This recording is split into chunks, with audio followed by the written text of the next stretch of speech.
Gitna. Ilan ba yan? Isa.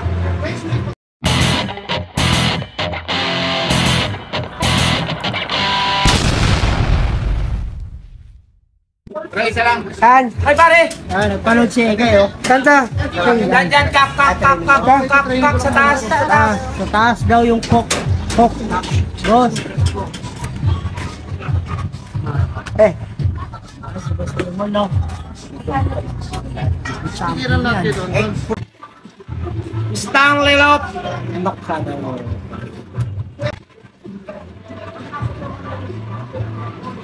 Babae, baba? Gitna. Ilan ba yan? Isa. Yun, no? Walo ata. Hindi, pito lang. Ito? Yun, mga kaibon, mga ka-Stanley Boy Yan, Odin ng Rosario, What's Batangas. up ka, Pakpak?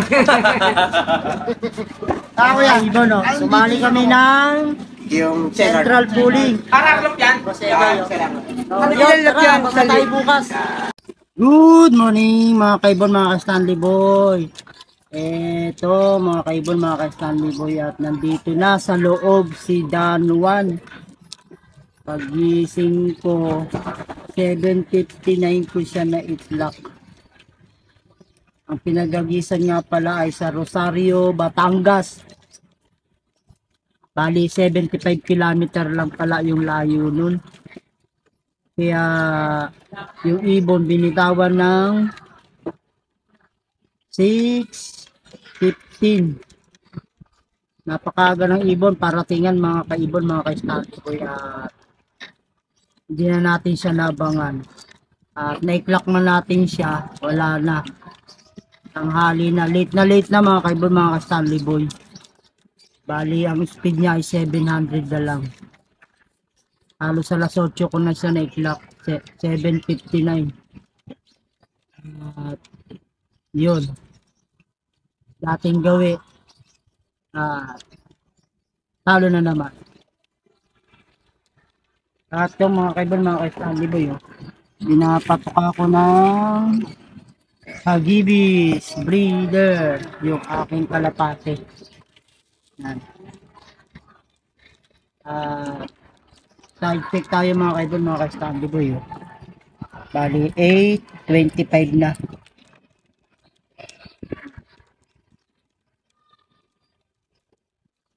Pinagpahinga ko lang konti bago ko pinatuka. Kaya maya painumin na natin ng tubig.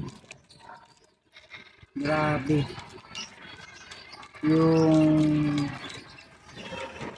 aga ng release 6:15. Holiday po ngayon mga kaibon, mga ka-Stanley Boy. Bali, araw ng Miyerkules, April 10. April 10, tinanghali ng gising at late na iklak si Dan Juan. Yun mga kaibon, mga ka-Stanley Boy, ito si Dan Juan.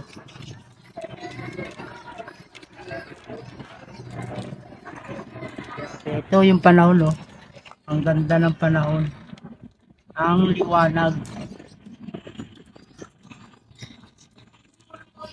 Pisot yung kanyang pakpak mga kaibon, mga ka-Stanley Boy.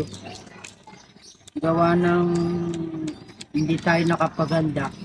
Ang luwag ng hulihan sa loob, hindi ko na isarado itong division. At yung kalapati nagkalasog-lasog yung kanyang mga bagwis. Akala ko maaga pa, tanghali na pala.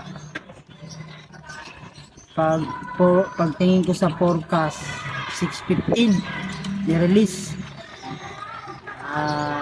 Yung mga ibon nag-ispira na ng 1.3, 1.2, 1.1, siya 700. Masyadong tanghali na. Nasa loob na siya ng kulungan nung pumasok ako dito sa kanyang loop. Kadalasan kasi nagtatambay sa poste dun. Matagal bago pumasok. Pero pag ko, nung tiningnan ko, nasa loob na siya ng kulungan. Kaya wala na, late na. Hindi na naabangan. Siguro mga ano pa lang to, mga 7:15 baka nandito na to. Kasi ang lapit lang 75 kilometer. Rosario, Batangas. Kaya ayun, ang speed niya ay 700 na lang. Bali mga karbon, mga ka-Stanley Boy, kainumin ko muna si Dan Juan ng tubig. Yun yung tubig ko. Ayun yung pang minum, siguro nakainom na to ng tubig dito kasi may stock na tubig dyan eh. Kaya pakainin ko na lang ulit.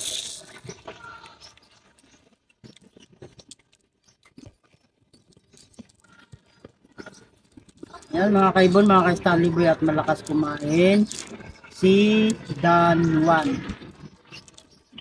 Isa na lang siya mga kaibon sa aking niload na kalapati dahil isa sa ibaan na wala, si Dan 2. Ito na lang si Dan 1 ang natira.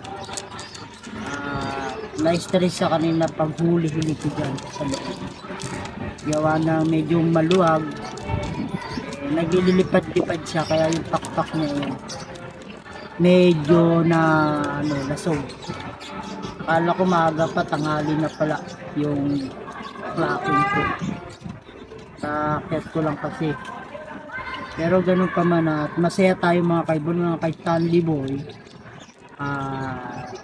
Nakauwi ng ligtas si Dan Juan.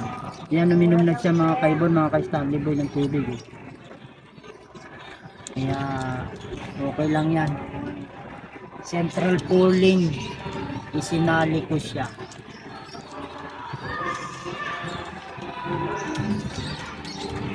Nagalangan siya eh. So yun mga kaibon, mga ka-Stanley Boy, hanggang dito na lang yung aking munting video. Shoutout nga pala sa mga subscriber ko at sa mga hidden watcher ko mga kaibon, mga ka-Stanley Boy. Shoutout sa inyong lahat. Good morning. Good morning. Kung nasan man kayong panig ng mundo. God bless sa inyong lahat. So yan, si Dan Juan, nasa loob na siya nung i-clock ko siya.